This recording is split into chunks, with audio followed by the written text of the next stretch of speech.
Hi there, and welcome to Next Frontier. My name is Thomas Andersson, founder and CEO of Responsibly, and Next Frontier is my show about sustainability in the supply chain. Today, I'm talking to Dave Applegate. Dave is the founder of ImportYeti.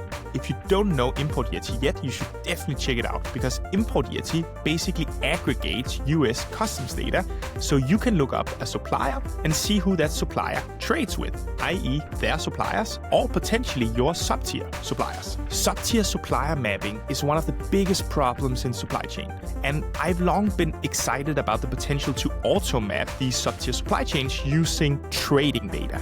And this is exactly what Dave does with ImportYeti, and he's super passionate about it. So we try to pick that apart. What is it good for? When does it work? When does it not work? And what are some of the biases and pitfalls that you should watch out for when leveraging this kind of information? This episode was recorded on Halloween, and without revealing too much, let's just say that there's a good reason to look at the video for the first 10 minutes. They are called ImportYeti, after all. Anyways, this is a good one. Okay, Dave Applegate, founder of ImportYeti. Here we go. Hey, Dave. Hey, Thomas. How are you doing today? Good to see you. I'm doing very good, thank you. How are you? And happy Halloween, by the way. Happy Halloween. You know, I was actually tempted to take this call in my Halloween costume. No way. Is that a Yeti? Tell me that's a Yeti costume. So I'll go put it on in a second. But I'll end up wearing this. But there's a Adidas designer who is obsessed with Yetis. And he created a Yeti tracksuit. It's like worth thousands of dollars. Like we're talking like this thing's like, it's like high fashion, right? And this is amazing. I had a customer be like, dude, I bought this and I don't know, it was an impulse buy and there's just no need for me to have it. Do you want it? And I was like, of course I want, like, there's like famous rappers that wear this and stuff. Okay. And look at this thing. I need to get the pants, but like, you know, is this not like the best thing ever? That's amazing. I do get what you say with the famous rappers wearing it, right? Like I can imagine that being something, if you really have a confidence up here, you can pull it off. Yeah. So, but yeah, I was just in disbelief. Do you have a mask to go with it as well? I don't have a face mask, but it's like a kind of like hood thing. Yeah. I probably could buy the face mask and then I'd be like, you know, fully Yeti'd out. I have some shoes too. Like he made like Adidas shoes. And so I have like these like fancy furry Yeti shoes. Really? Yeah. That I keep on the, you know, like that's pretty. Oh, that's pretty cool. Yeah. But how deep have you gone into the rabbit hole, Dave, of going like full on merchandising, the Yeti branding? Because like I could imagine, like I could just go there, right? And then you have like teddy bears, you have furry stuff. I see you have the mug there. The mugs were the first thing we created.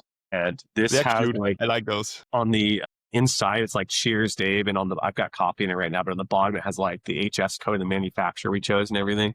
Okay. And then we've made like Yeti, you know, like plush toys. But yes. We've been pushing more and more in the sourcing space. But one of the theses we have is like to take a certain number of things and just make the best version of it possible and then sell it very close to cost. It like is a branding element and then say where we get it from. And so like we have like a leather jacket manufacturer that makes stunning leather jackets that would be like probably like $5,000 US. Now they cost 200 or something, but we can do that and just be like the best leather jacket you've ever had bought from this leather jacket company and just do 100 things like that. But it's lower on the priority list is the short answer. Do you ever put the suppliers on ImportYeti behind that manufacturer on the jacket? Yes. So like on the coffee mug, on the bottom of it, it literally says this was imported from Zhangji Joint Blankety Blank Co. with this bill lading. And so you could like then go and look it up on ImportYeti and see exactly where it came from. This is so fantastic. This is so great. Like I've been after myself a little bit sometimes of just spending too much time, making t-shirts, right? Because as a startup, you gotta have your merch. But you guys, like this is another level. I want this. I want all of it. Yeah. It's fun.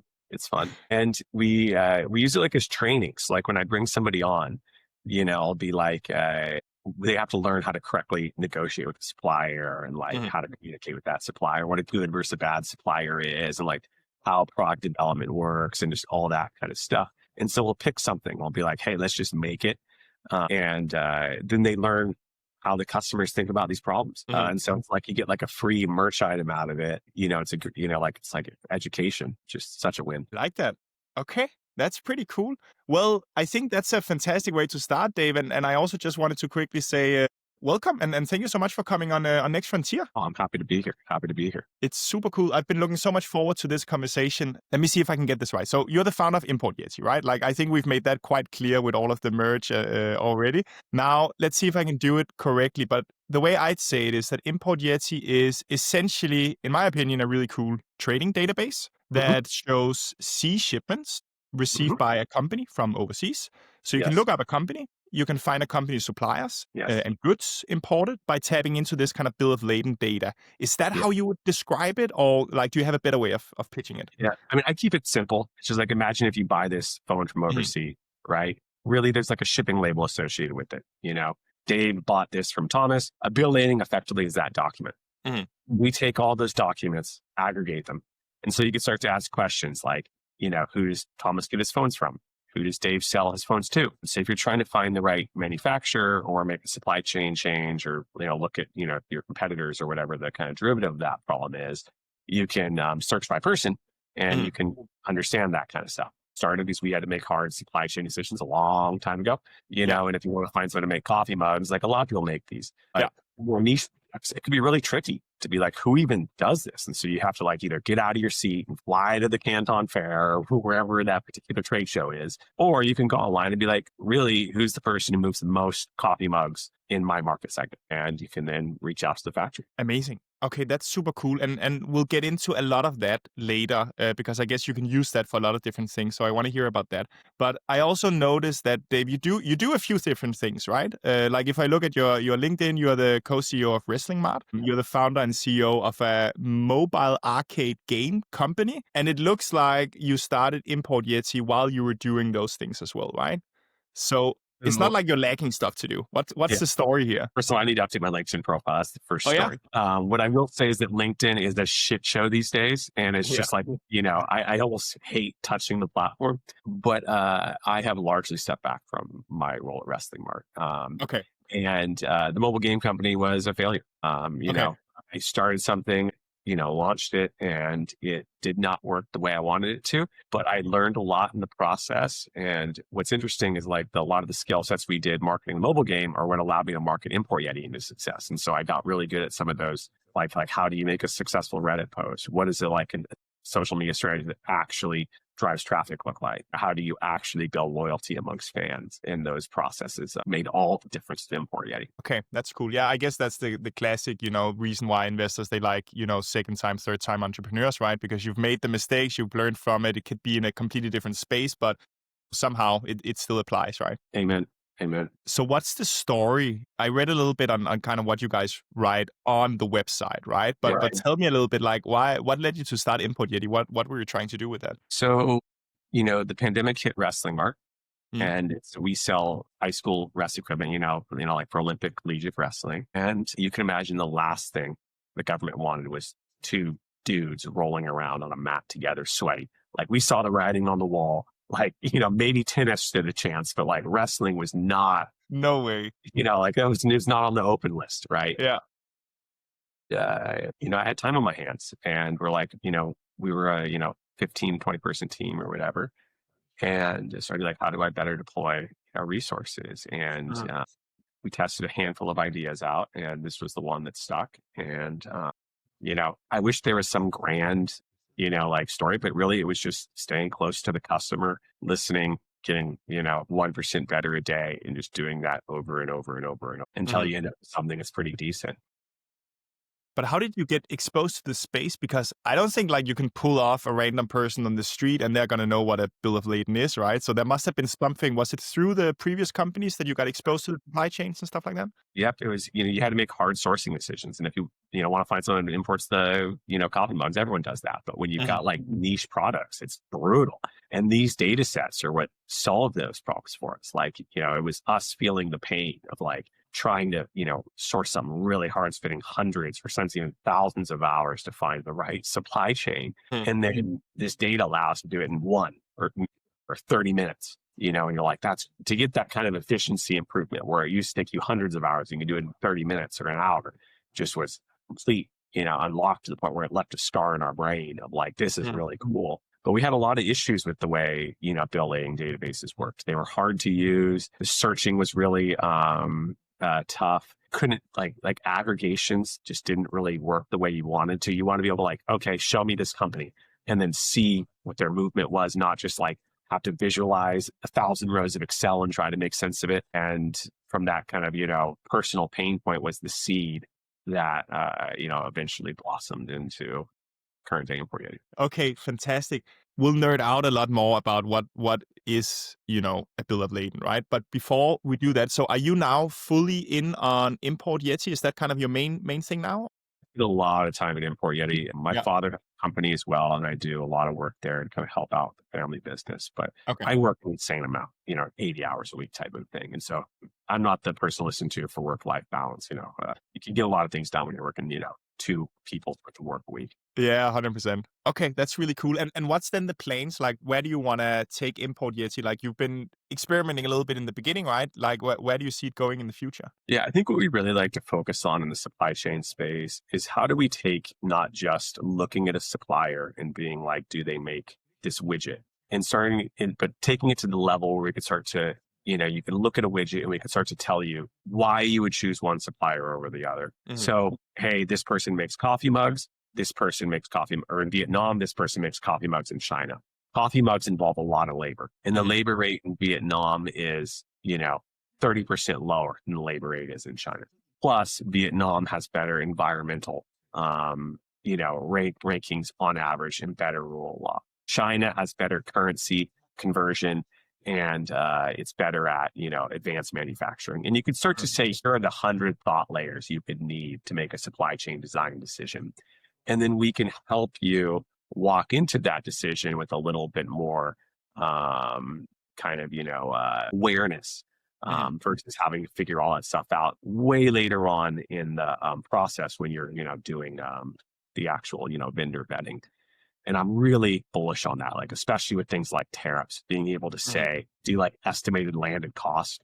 Or you can say, hey, we think this coffee mug's going to be 50% cheaper in Vietnam than it will be China or Mexico or wherever the country is because of the logistics cost to your door, because of the tariff rates, because of the product costs, because of, all those other little dinky costs along the way, whether it's like, mold costs or, any of that stuff.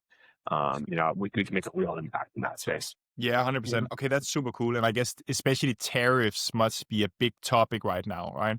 In the US at least. Yeah. I think all over the world, people are really concerned about it. And to be fair, not just tariffs. I think tariffs have been like almost the like surface wave of like a giant, underswell, which is just, we for a long time solely worked with China when it dealt with sourcing. 98% of stuff came out of China. And, people are starting to say, hey, some of the things I really like about China, but some of the things they're not very good at. If you're making electronic equipment and you're concerned about security, China's probably not the country to partner with. You're making coffee mugs, they're a great person to partner with. And so really being able to, as you start to walk in these more complex, supply chains, understand where you can go, what some of the differences are. And tariffs are just one part of it. Okay, fantastic. Super cool. Okay, so I want to nerd out a little bit more on this kind of supply chain data element, because a lot of our listeners, they will be thinking about, how do we map out our supply chain? How do we understand where things comes from for tariff reasons, risk reasons, all of those things. Maybe let's start with, what in the world is a bill of lading? Yeah. I think the right way to think of it is just a shipping document. It's like the shipping that you put on a package. It says like, this is going from this person here, and here's what's in the box. What it is not is a commercial invoice, which is what you pay your tariffs against. And a lot of people make that kind of confusion because they assume pricing data is going to be on there. They assume tariff data is going to be on there. It's not. But it's really, really good for trying to do those who questions, like who is buying what from where. Yeah. Okay. So this data is that kind of digitized in a tabular format, or is it like PDF documents that you guys are reading and trying to It crunch, used or to how be does that work? PDFs like a long time ago, but now it's done inside of effectively a very raw, kind of more Excel-like document. Okay. I guess that's good news. Otherwise, it would be too much. And what about like geographic coverage of this data? Because I think your website says kind of US bill of lading data, right? So which countries publish this kind of data? Like how should you think about that? So the US makes it public, Vietnam makes it public, India makes it public, Turkey makes it public, and most of Latin America makes it public. No China, no Australia, no Japan, no EU, no UK, no most of Africa. There's a few small countries here and there. But what I think is more interesting is being like, what countries have the most robust kind of supply chain and which ones are the most like landlocked in this situation. And the US is like the best example of that because we buy everything and where everything comes in, we make like nothing and everything comes in via sea. And so I don't think it really matters what countries make stuff public unless you're looking at very specific supply chains. Like if you're like, hey, I'm trying to become the hardwood floor manufacturer and you need to work with Brazil because they have an unusually robust hardwood floor kind of a raw wood supply chain. But the US is your answer because you could say, hey, if you're looking at cosmetics, you're looking at chemicals, you're looking at whatever, we're going to be importing them and we're going to have the kind of supply chains in place to make the decisions you need. Okay, that's cool. And are there any kind of significant differences between how this data looks like in the US versus in India, for example, Brazil, etc., or is it kind of standardized? No, it varies a ton. And so if you look at like India and Vietnam and Mexico, they're more based off of the commercial invoice than they are a bill lading. So it depends on what the country is making public. Like, so in India data, you get some pricing, you get, tariffs or HTS classifications, depending on kind of, where it's going. Really helpful for kind of doing some of those problems. Okay, interesting. So I guess, so basically you can kind of combine these databases together in a way. So if you can trace it from the US to, let's say, India, and then you can actually find that same potentially supplier in the Indian database, and then you can see if they import something from China, for example. So you can kind of ripple through that supply chain to the extent that it allows. Yeah, I think that's a fair assessment. The way most people, I think, end up doing it, though, is they just look at the US data set and they're like, does this show, what I need? And then they solve their issue from there. Where I think the other data sets are really useful for is if you're trying to do like lower tier supply chain vetting. And so if you're like, who potentially supplies my supplier? You can sometimes answer some of those questions in really interesting ways. It's really helpful at doing certain sorts of like, company due diligence type problems because like they'll have like registered names in some of the other data sets. And so you could better understand the actual legal entity and, what their legal standing is. Whereas with a shipping label, Thomas can say he's shipping something to Dave. Thomas could also say he's shipping something to Dave's buddy.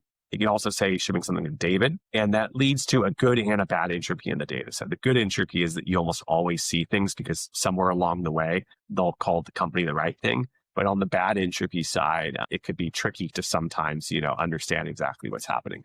Whereas with like India, because you have to be a legal entity moving things, sometimes things will be a trade group. And if that trade group is a legal entity, if they deal with 20 or 30 factories, you're only going to see that trade group. You're never going to see what would happen the tier before then. Kind of follow me in that logic. Yeah, 100%. And we'll dig into a little bit kind of some of the, I guess, problems or challenges with that data, right? But I guess you're able to kind of say, hey, this US company is importing from China, and then it might stop there, but then at the very least, that supply chain stretches into potentially a higher risk region, and then that can enforce certain actions and those kind of things, right? Correct. Like we partner with a company called Supply Trace, and they are a bunch of really cool kind of Northeastern University, and they try to map Muslim ULFPA violations into the ImportYeti and other data sets. And so if you're working with a vendor, if they have ULFPA violations in the past, or if they're doing things that would be really bad human rights wise. Okay, fascinating. So since you guys have been starting to work with this bill of lading data, what kind of use cases are you seeing around it? And then kind of how has that evolved maybe? I think the really great use case is supply chain design. Okay. When you have that question of like, I'm trying to make a change in my supply chain, whether it's like finding a new vendor or diversifying a risk, that's the sweet spot. I think people try to sometimes bend it in other areas where it doesn't quite hit that sweet spot. But when you're like, I want to find a supplier, or I want to change my, diversify my supply chain, I want to make some sort of supply chain change, we're the right place to start. You start looking at it, we'll give you the answers you're looking for. And then of course, there's a whole bunch of work on the back end that you have to do, whether it's, negotiating the prices and talking with vendors and doing all sorts of due diligence. But that first step, that's our sweet spot. Got it. Makes sense. Okay. So if I'm a supply chain professional and I want to start playing around with that data, then obviously, go to ImportYeti, right? You can play around with that in the interface. But, is there anything you can say about if you really want to get into and see how the raw data looks like, where should people go? Yeah, so we have two tools. There's kind of ImportYeti Free and then ImportYeti Power Query. And ImportYeti Free is just what you see on the, you go to importyeti.com, you type in a company name, you can see pretty much any company supply chain like that. Mm-hmm. But if you want to do those really complicated queries, like I want to see the, companies importing poker chips outside of China with a product density, i.e. they're, doing primarily poker chips greater than 50% with more than 50 shipments of poker chips and no ULFPA violations, that would be Power Query. You could put those sorts of queries in and we'll say, here's the shipments that meet this criteria. Here's the companies that import this that meet this criteria. And here's the suppliers who export this that meet that criteria. Very cool. So I really like this idea, right? Because a lot of people we talk to, they have this huge problem around, I know my direct suppliers, but I don't know who the suppliers of my suppliers are and so on and so forth. They need to track it from a regulatory point of view, from a risk point of view, but it's just, how do I do it?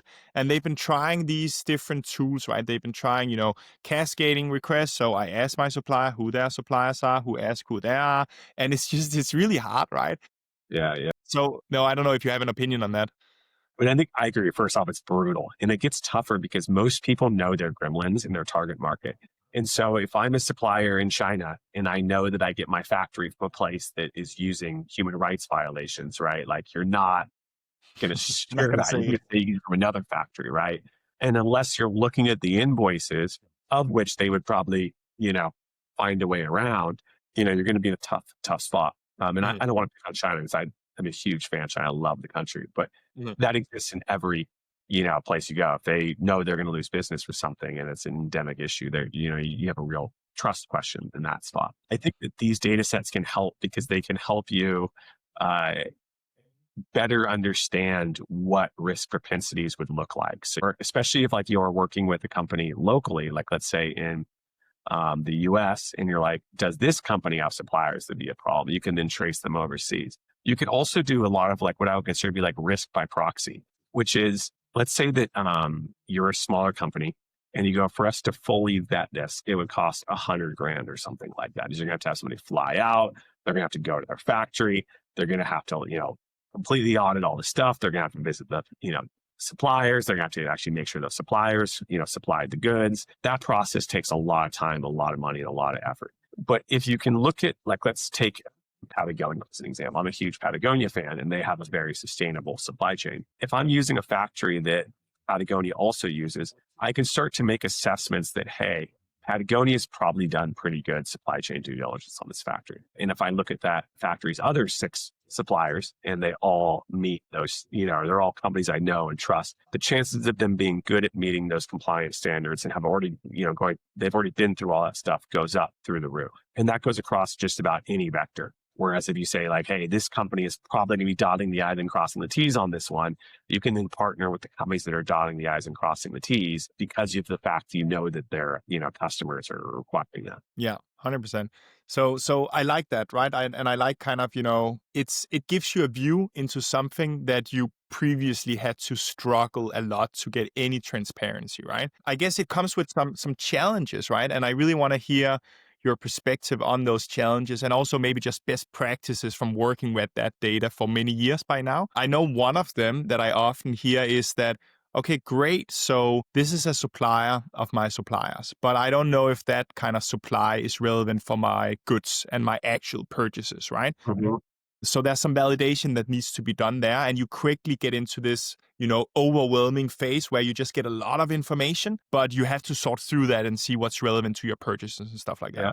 I think the first thing I would say is that the earlier in the supply chain you can solve these problems, typically the easier it gets. So people will be in situations where they're like, they've got a supplier they worked with for a long time. They make a decent product, but they just don't meet any of the quality standards and then not the quality standards, the like ESG standards or whatever that is. Those are the hardest ones to move. It's much easier if you're like, hey, as we're choosing a factory to begin with, who are the ones that likely are going to be good at doing this? Because everything gets, like it simplifies the web 100 times as it goes further on down. I think that when you are in that spot where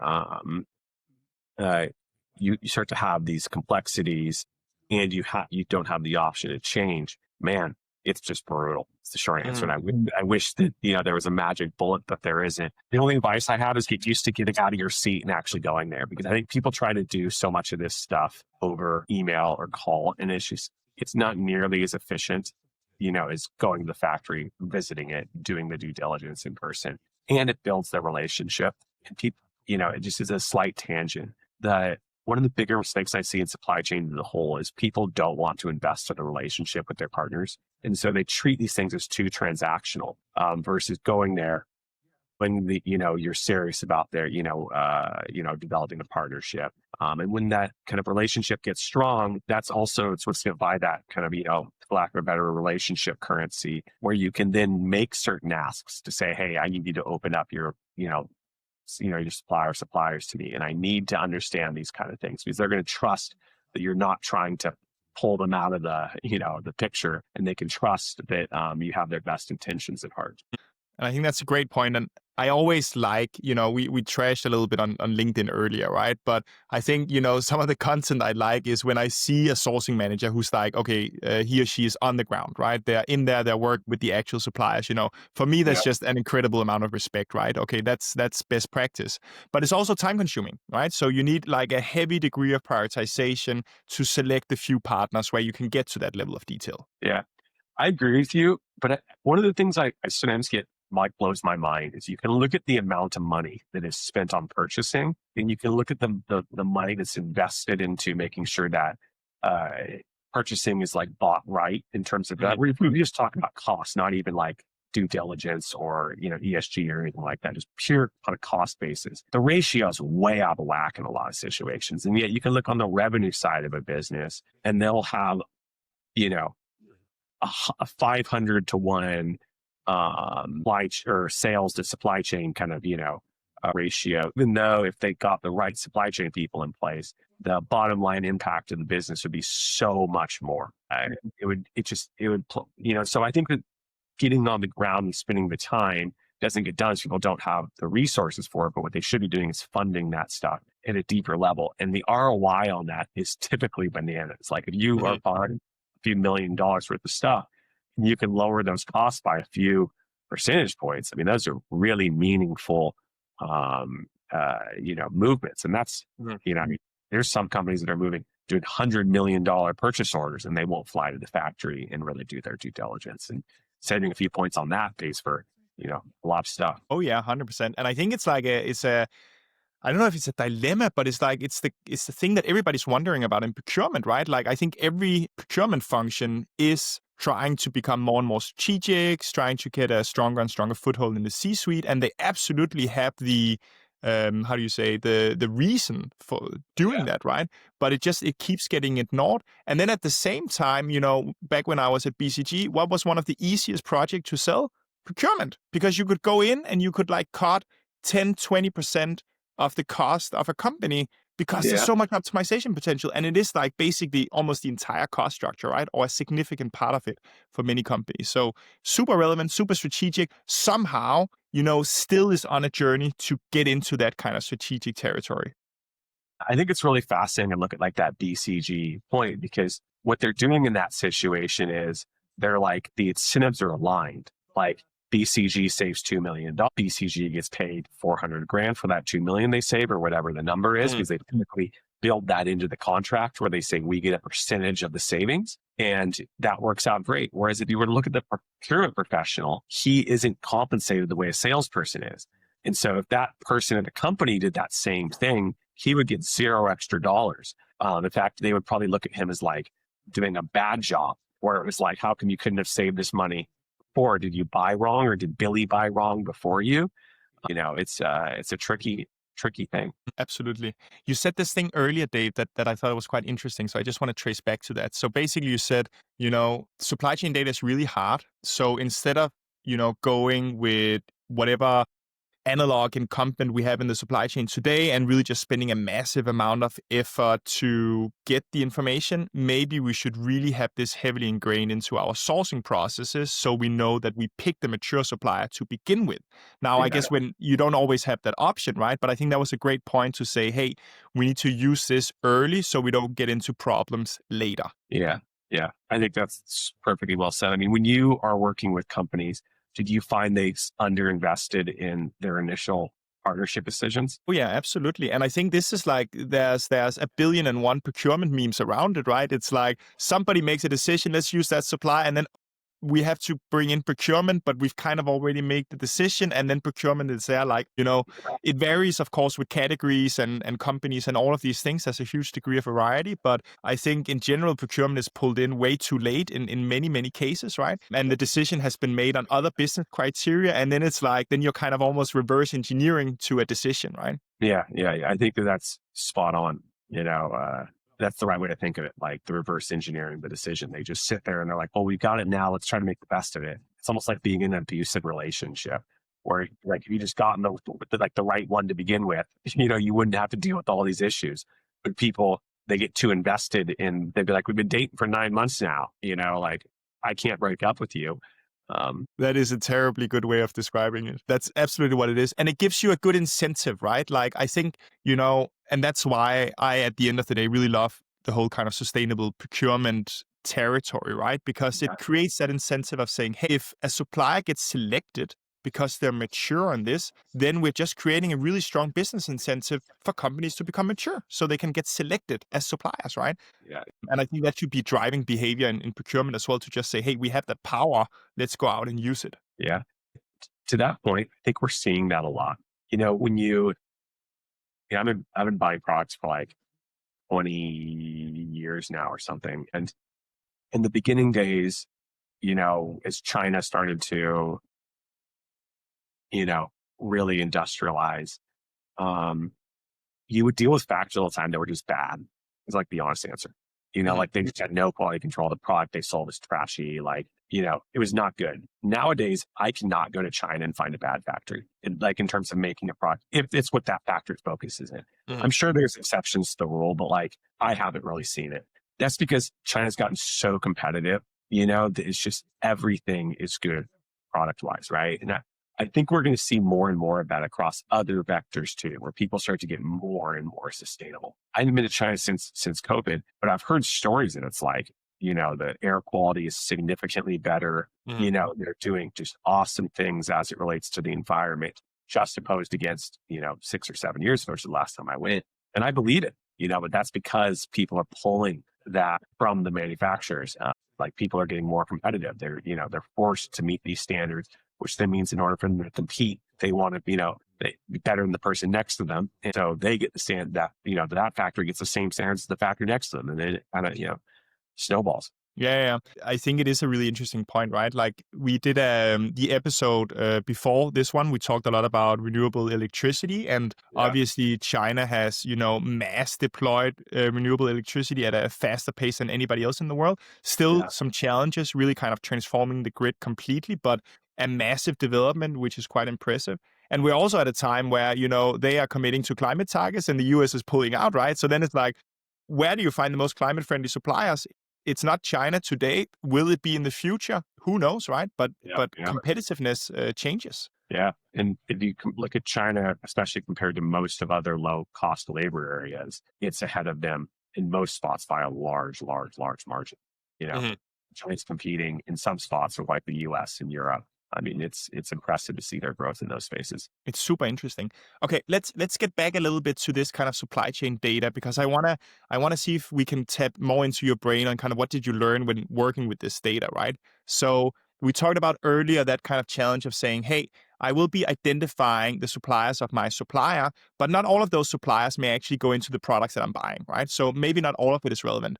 I noticed on your platform that, on this bill and laden data, we can also extract, for example, the goods that are being shipped. Is that Yeah. something that you can use to kind of sort of map out? Is that sub-tier supplier relevant or not? Or how do you think about that? I think it can. The pattern that I really like to think about in that spot is like density of product and then comparing that against other data sources. And so to like use an example, if you go to Toyota, like you think of their cars, but they also sell t-shirts and they sell, a bunch of other products in their kind of, little showrooms. But what Toyota sells is cars. Now, if you would look at that shipping data, you'd see a whole variety of things. Most manufacturers fall into the same bucket where like what one person will make is molded coffee mugs. Now they'll also make some coffee coasters and they'll make some, maybe coffee tables or whatever the other product lines are. But you want to look at somebody that's like, this is the vast majority of our product lines. And they're going to likely be, better at that and a supplier for that, if that kind of makes sense. And then you go and you start to look at other data sources like their website. They typically will say, hey, you can look at pictures of the factory and you can see the way the factory's laid out. And you're like, yeah, they're making mostly coffee mugs. The way I think it relates to the question you're saying earlier is when you're trying to find these earlier, like in-tier supplier problems where it's like, who's the supplier? The first thing you have to really even ask is, does this person really make this good? Or is this just noise in their shipping log? And a large percentage of the time, it's noise in the shipping log. And that can be a tricky problem to kind of, decipher. But if you get good at looking through that, you get pretty good at reading those density.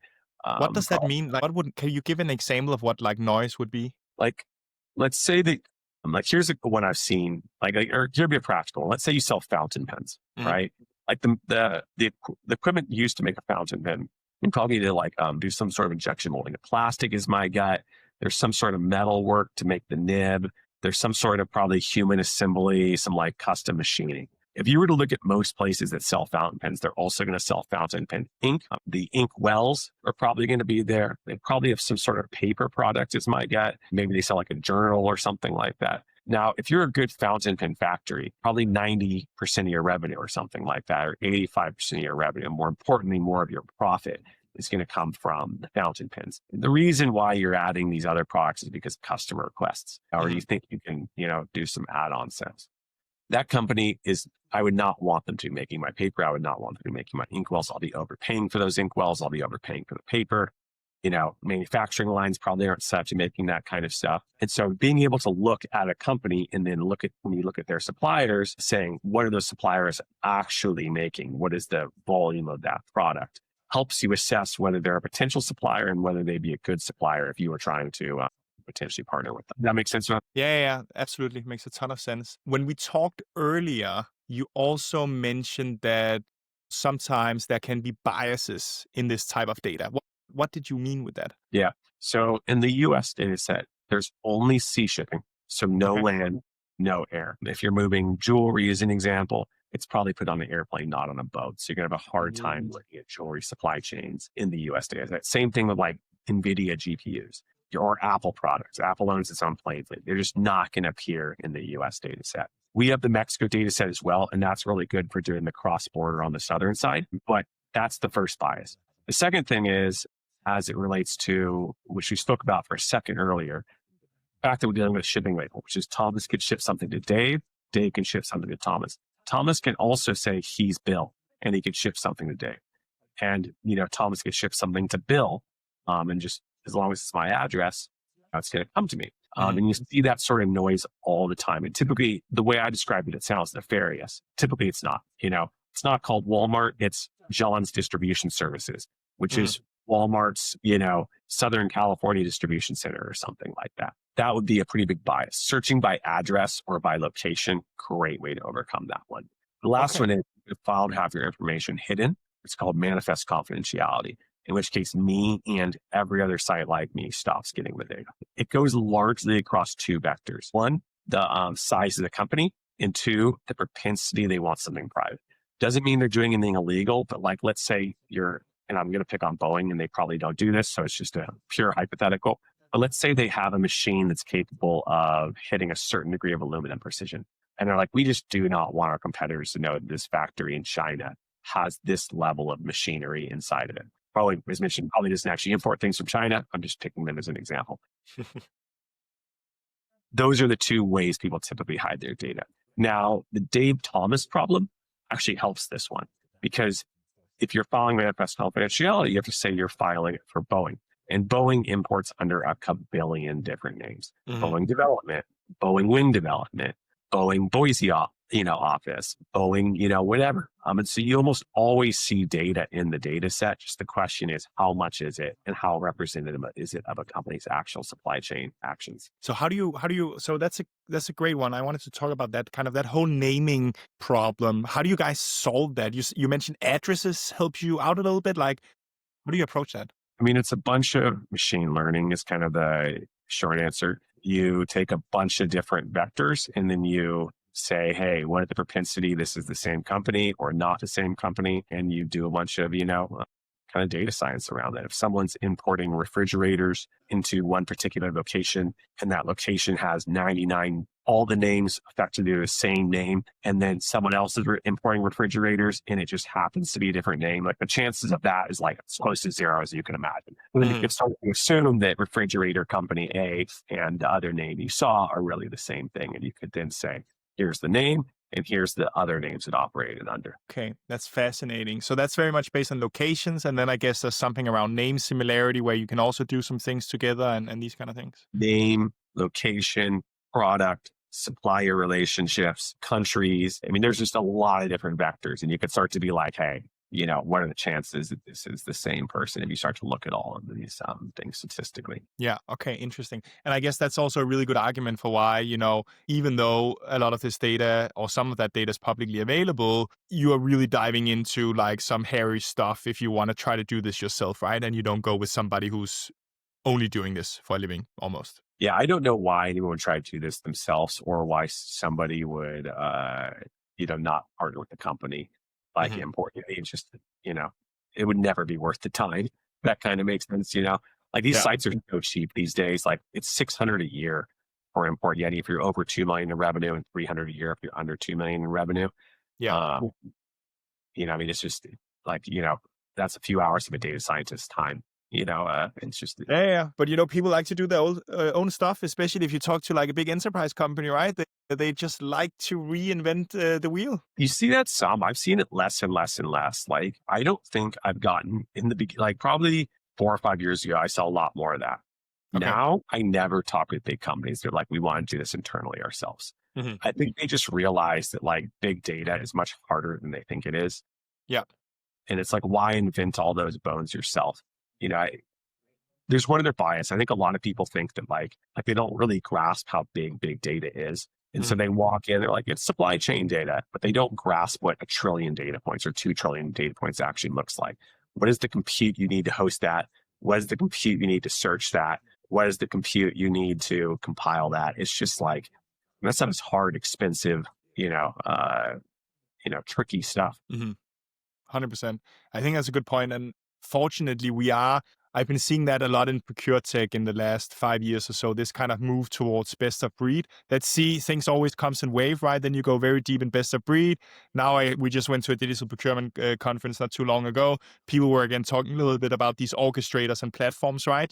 So we always go kind of back and forth in these movements, right? But I think you're very right. It's highly specialized, you can get crap easily. Everybody can do something easy, but the devil's in the details. Yeah, that last comment's the important one. The devil's in the details. You get 90% of the way there, and then you realize they're 80%. You realize that last 20% is going to require an enormous amount of time.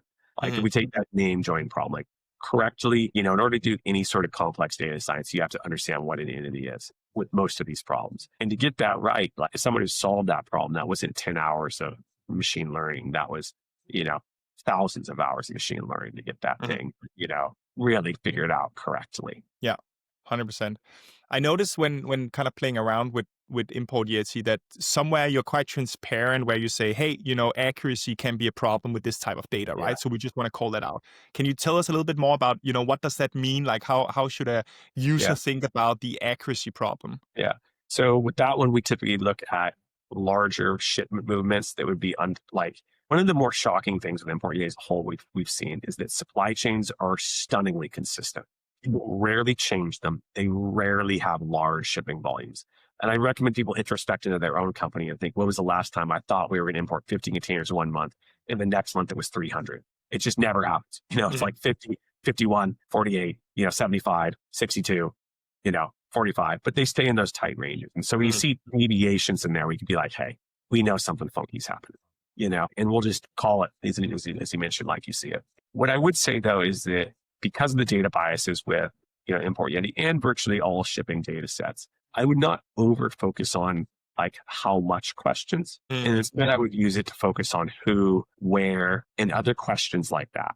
And if you are like let me use an example. Like, let's say you're Tesla and you're like, we want to find a battery manufacturer. Anything Tesla does, they do it at scale. They're not finding Billy's battery manufacturer in China that has a little, warehouse, it's 3,000 square feet. They're working with Panasonic and they're ordering like, boatloads full of this stuff. So if you look at ImportYeti and you see that, hey, Panasonic's supplying Tesla with batteries, even though Tesla's filed manifest confidentiality, you're probably not going to see a lot of shipping data. You can sort of become reasonably sure that Panasonic's importing more than or shipping more than just a few batteries to Tesla. Yeah. And although that's a larger example, that goes with just about every supply chain that's out there.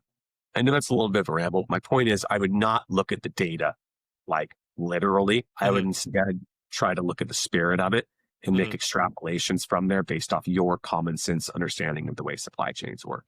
And then other data sources are shockingly good. Like, I can't tell you how many times I'll find a company and I'll be like, oh, this seems like a good supplier. But they only have a few shipments. And then I go on that company's website and they have the entire product line I'm looking for on the company's website. And they got the company I was looking for, big old bold on the website, the giant logo, like, we supply this person. And so I'm like, okay, or you look on their factory pictures and they literally got pictures of that stuff on the line coming out. And so ImportYeti said that there was some stuff, it was hard to know the exact quantity, but you think it's the right thing. And then you start to do the factory due diligence. And within 30 minutes, you're like, yeah, these are the guys that do it. And then my last comment would go back to get out of your chair, because the second you go visit a factory, like, they're not hiding your competitors' stuff off the factory floor when you're visiting. It's staying right out there in the open, and you get much better insight looking at the factory floor. Amazing. I want to lastly just pick apart that thing you said earlier around the biases with seed freight, because I thought that was really interesting. Like, so you gave some example. Do you have more kind of examples or insights into when should I be thinking that this will probably move over sea and it's good, and when should I be thinking that maybe it's going to go by air, maybe it's going to go by trucks, etc., and it's not going to be registered in these databases? Yeah. So I think that there's two ways to think about this one, because you don't have to think in those absolutist terms. I go back to my earlier comment of sample sizes. And so let's take coffee mugs as an example. I'm sure there's coffee mugs that go via air, right? But does it really matter if some of them are going via air? Because as long as that particular supplier has enough shipments overseas, you're going to come to the same conclusion as the first data point. The second thing is, there's a real easy sniff test with things around if something's going to be almost exclusively air, which is it's probably going to be pretty small and light. It's probably going to be pretty expensive, because otherwise you don't have the profit margins to move those things. And because you're in the industry, you probably already know it, because it's how you ship it and how all your friends ship it, And so I almost never actually walk into the air bias problem. The bigger one is manifest confidentiality. Because if you're shipping jewelry, you ship it via air because you are in the jewelry business, and that's the way the manufacturers ship it, because it's the way all their customers want it. It's because, it's what you've done in the past, yada, yada. Fantastic. Okay, Dave, this was absolutely amazing. Any last words you want to leave listeners with on how to get started with mapping out their supply chain? Yeah. I mean, first off, if they, we built ImportYeti on people loving us and being user-friendly and being a platform that, is not just, we'll say, abusive towards its customers. So please use the site. If you have any questions, email us. Someone who actually understands what they're doing will respond to you. Most of ImportYeti is free. If you want a premium trial, send us an email. I'd love to extend one to you. But I think the only other comment outside of use ImportYeti, which is my shameless plug, is be a student of the process and just kind of try to think critically about this stuff. There's a lot of people there's a lot of room for education growth in the industry. And so if you become good at what you do, the money is just gonna flow. Dave, thank you so much for coming on Next Frontier. Pleasure. Cheers. Fantastic. If you're still here, then first of all, thank you so much for listening. If you've got thoughts about this episode or what you'd like to hear more of, you can email us at thomas@nextfrontier.earth. We really do read every email. You can also hit me up directly on LinkedIn. Just search for Thomas Book Andersson. If you feel like it, please share with your friends and subscribe wherever you listen to our podcast. We also have a YouTube channel. It's on @nextfrontierearth if you want to see what we actually look like in person. And if you really love the show, hit us with that 5-star review. Today's episode was produced and edited by Christina Soto, and Next Frontier music is by Keyhole. See you next time.